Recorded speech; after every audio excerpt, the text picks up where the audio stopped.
The Beatles, rock and roll, Vietnam, muscle cars, Robert Redford, counterculture, Woodstock, and the hippie combi. Despite being the decade of the Mustang and the beginning of the muscle car heydays, I'm not sure any car is as closely tied to the overall culture of the 1960s as the Volkswagen Type 2, especially if it was one covered in flower murals and peace signs.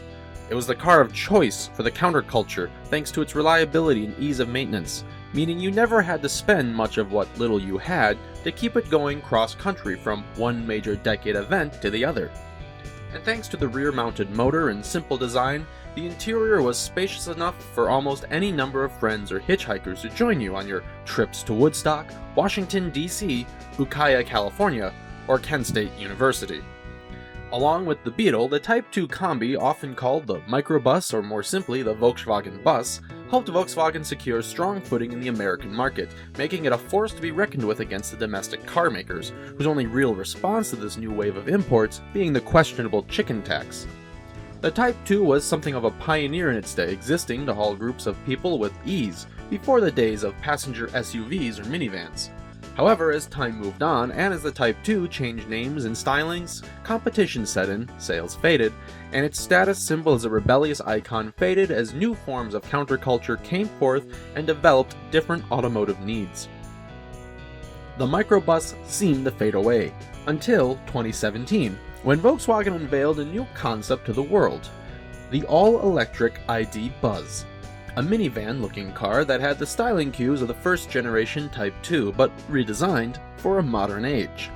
But as Volkswagen presses into an all-electric future with a nostalgia-driven retro flavor, what are the dots that connect between the original microbus and this new electric van?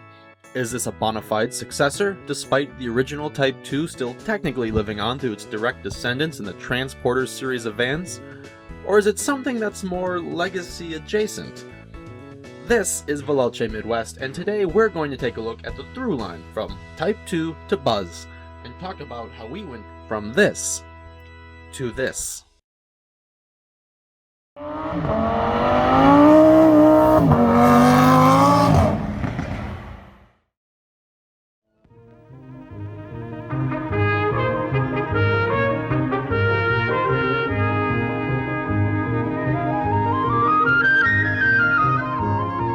Jahr aus, Jahr ein rollen Wagen über Dorfstraßen und Feldwege. Das gute alte Kuhgespann allerdings wird bald ganz der Vergangenheit angehören. Der Vielzweckwagen hat ihm den Rang abgelaufen. Da ist er, der VW Kombi. What eventually became the Type 2 was initially the sketch of a Dutch Volkswagen importer named Ben Pon, who was inspired by a makeshift cargo carrier called the Plattenwagen, which was built on the Type 1 Beetle chassis. Apparently familiar with some older, larger multi-passenger civilian vehicles, Pon saw potential in using the Type 1 chassis for a cargo van that could be more marketable and usable by a civilian crowd than what the Plattenwagen was capable of. An initial prototype proved the chassis too weak, however, but the idea remained relevant, so a new platform was created to accommodate the new cargo vehicle. Aerodynamics were redefined through the use of a wind tunnel, and like the Type 1 Beetle, the air-cooled engine was placed in the back, while, more uniquely, the driver was placed up in the far front, providing maximum cargo space while still accommodating the rear-mounted engine. The Type 2 launched with two variants in 1949, a cargo van per its original idea, which was called the Commercial, and the passenger-oriented Combi, with removable middle and rear seating. Over 9,000 units were sold in the first year, a success for the post-war German market, and more variants were put into production, including more bus-like variations in 1950 and 1951, while a pickup truck was added to the lineup in 1952. Due to the existing Citroën TUB van from 1939, the Type 2's cab-forward design wasn't exactly new. However, as a civilian passenger van with relatively good sales, the Type 2 ended up being the best remembered from its time and ended up spawning a trend from both European and American competitors. However, many of these competitors remained front-engine, with very few, including the Chevy Corvair Greenbrier, being rear-engine cars like the Type 2, making for a very different and, to some, better driving experience. Now, while Brazil continued to manufacture the original Type 2 until 1975, the rest of the world received the second generation in 1967, featuring new bodywork, heavily revised suspension and steering, and, most notably, more weight and larger dimensions. The pickup, previously a single cab, was also now available with a crew cab, and further cargo variations were also released, which created a somewhat peculiar position for Volkswagen and the rest of the Eurocar manufacturers as a whole. Something that by 1971 basically killed commercial vehicle sales for Euro automakers in the United States, a major market.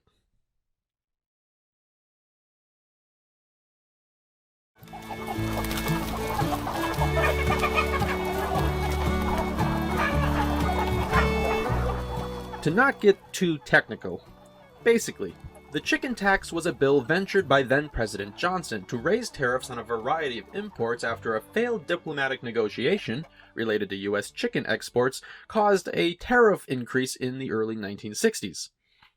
However, it was later found out from leaked audio tapes that Johnson had actually conspired with the United Auto Workers, a labor union related to the auto industry, to cut down Volkswagen's imports in exchange for the avoidance of a possible UAW strike. At the time, Volkswagen was the most threatening imported auto, especially in the commercial sector due to extremely competitive auto sales with American brands like Ford and Chevy. Rivalry that only worsened by the 1970s due to the fuel shortages and fuel-hungry and relatively unreliable American cars compared to the fuel-sipping, more reliable and easier to work on Volkswagens, not to mention all the new Japanese imports that started coming in. However, the chicken tax did its duty, and Volkswagen's commercial sales were heavily impacted. Although some commercial Type 2s were still imported, they were notably more expensive for the consumer to buy due to the extra price paid for the tariff.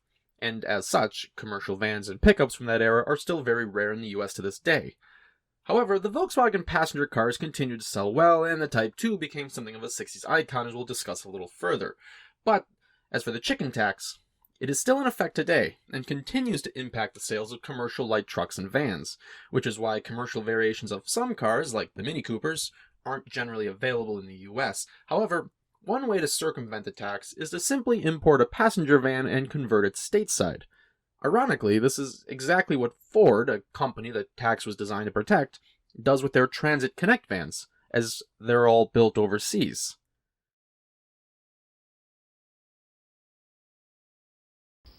American soldiers hiking their way through the sweaty jungles of South Vietnam, searching for an elusive enemy.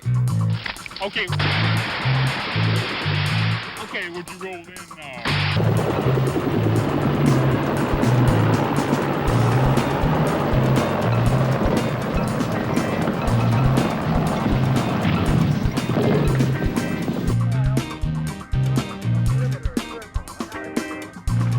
Last month, the President of the United States said nothing you young kids would do would have any effect on him.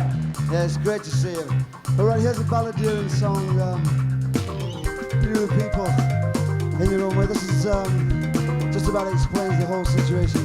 It's called Something's Coming On. Counterculture was all the rage. The Vietnam War was in full swing, and the images and stories being sent home were causing the nation's youth to begin questioning the integrity of their leaders and their country's role as a world superpower, largely setting in the counterculture movement. And what's a better way to individualize yourself and stand out amongst the Joe Schmo crowd than with a car that was the antithesis of the American V8? Unlike your average American car of the late 60s or early 70s, the Type 2 was small on the outside but spacious on the inside. It was fuel efficient, the engine was both rather reliable and incredibly simple and easy to work on by the day's standards. Furthermore, the Type 2 had a quickly recognizable silhouette that made sure you couldn't confuse it with anything else, except the Greenbrier maybe. The shape of the van also made it the perfect base for a mural of flowers, peace signs, civil rights slogans, and anti-war protests. Hitchhiking was big back then, rather popular, and potentially safer than it was today. My name's Jeffrey. Steven Hicks. Nice to meet you. And hippies loved to hitchhike. A combi always had room for one more.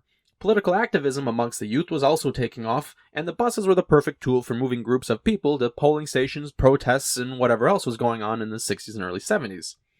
and it was largely through these appearances at protests and national events, and the paintings of course, that propelled the Type 2 into the national eye and, dare I say it, making it the real automotive icon of the era. Sorry, pony cars. However, after the end of the war and as the counterculture movement died down a little as the mid-1970s began to rear in the ugly head of an oil crisis, economy crisis, and, more damningly, disco music, the hippie combi faded away somewhat.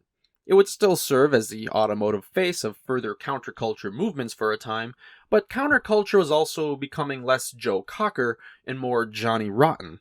Larger commercial vans from domestic manufacturers started becoming more common and the era of shag wagons took place, focusing on bigger engines and waterbeds on wheels. In some ways, the opposite of the Type 2's usage and image in the 1960s, but more befitting of the indulgent 1970s. But the Type 2 would continue to survive, and it would evolve.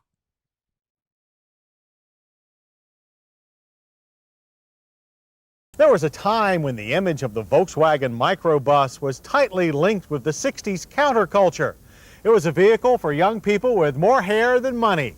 And they were frequently seen crisscrossing the nation, packed full of hippies in search of their next psychedelic experience. But those hippies grew up, and so did the Volkswagen bus. Although the Type 2 second gen would continue production up until 2013, 1979 saw the introduction of a more modern Volkswagen van. Now on a new chassis dubbed the T3, the new van had boxier styling, heavier weight, and would lose the air-cooled engine in 1983 for a water-cooled unit. The name was also changed for the US market, now called the Vanagon. It was bigger and bulkier, but a little more heavy-duty, and seemingly became a bit more pointed at the trail-going camping crowd, with Westfalia camper conversions being especially popular. Interestingly, a pickup truck variant was also still available for this generation. Though somewhat popular, the Vanagon unfortunately lacked the reliability and ease of maintenance that the previous gens offered, especially with the water-cooled engine. The T3 continued production until 2002, and after that, the van's life as a rear-engine car was over. What was the Type 2 had essentially met its ancestral end. The fourth-generation van, now called the Transporter in most markets and the Eurovan in the United States, would see release in 1990. Now front-engined and much more modern van-looking, little of what the original van was seemed to be left. It was marketed for 1 year in the US, and poor sales saw the end of Volkswagen van sales in the US, with most having been sold as campers or larger camper conversions. The 5th gen model saw no release in North America whatsoever, with the Volkswagen Routan minivan being introduced as an apparent competitor against the better-selling Chrysler and Honda minivans. It didn't last too long. Overseas, the Transporter vans were largely sold as commercial vehicles, while passenger variations took more of a backseat for production. It seemed the old van people loved was done for. Until a new concept car rolled onto the scene. Good afternoon. Good afternoon, ladies and gentlemen, dear colleagues from the press. Welcome to Detroit Motor Show. Welcome to Volkswagen, and welcome and Happy New Year 2017. Thanks for joining us for our sneak preview. This afternoon is all about the second idea of our new ID electric family, a car that shows the spectrum of ideas that we're investigating for the future of electric mobility, an idea that, like no other idea, is true to the hearts of the Volkswagen team. Welcome the new ID.BUZZ. In some ways, a futuristic minivan, and perhaps more ways, a brand new design and function evolution of the classic Type 2 bus, with dual color tones, sweeping paint lines giving it a retro look, and the big nose-mounted Volkswagen logo. And since it was an electric vehicle, there was no need for a traditional grille, allowing the Buzz to maintain a flat, unmarred face that looked quite like the original Volkswagen buses of old. Inside, there were swivel seats and pop-up table, calling back to the California Wolfsburg, plus a retractable steering wheel that got out of the way when you wanted to maximize the room inside for activities. Of course, many of these features existed only in the realm of a concept car, but the idea was there, and public reaction was very positive. So positive, in fact, Volkswagen decided to take it into production, using their EV platform called the MEB. Europe receives a regular van and a cargo variant, while the US is so far slated to only receive a long wheelbase passenger van, as the chicken tax still impedes any commercial sales. And also, Volkswagen just seems uninterested in producing the Buzz stateside at their Chattanooga production plant. However, conversion-type vans with the possible name of ID California was proposed, but then delayed and now possibly cancelled due to weight concerns, leading to a new T7-style conversion van with hybrid options instead. But the van that is going into production still looks quite a bit like the concept car on the outside, thus giving us that retro feeling, and in keeping with the old green piece popularity of the old Type 2, Volkswagen is committed to using recyclable materials for the entire interior of the car. No leather and no suede, just reusable, sustainable materials to keep the Buzz as eco-friendly as they can argue it to be. But then that leaves the question, how can we, the consumer, make what we want out of the Buzz? I guess the answer is however we can. Though official camper variants have yet to be confirmed, I can't imagine it too difficult to just do our own conversions, and I'm sure there's some camper conversion companies chomping at the bit to get at this themselves.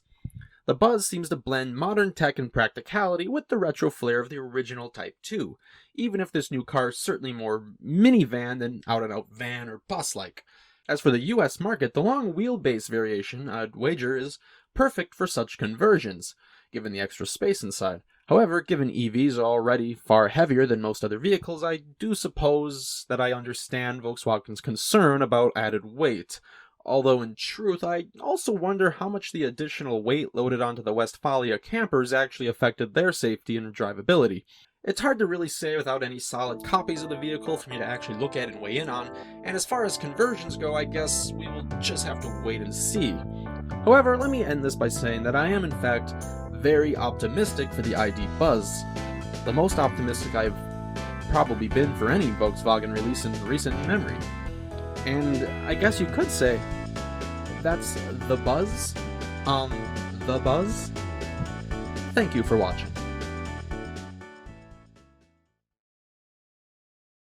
Hello and thank you for watching. I hope you enjoyed this video, and if you liked it and would like to see more videos like this, please subscribe to the channel and help it grow. It really does help. Furthermore, down in the comments below, tell me what you think about the new electric Buzz. Tell me what your stories and memories are of the original buses and their descendants. Did you or someone you know own one, have one? Did you ride in one as a kid? Why don't you tell me about it? I'd love to hear it. Don't forget to check out my Instagram for automotive photography, as well as my new second Instagram, which will follow my work on a classic Alfa Romeo Spider. New video content of a different style is also coming out soon, fingers crossed, so don't forget to stay tuned. You and your cars.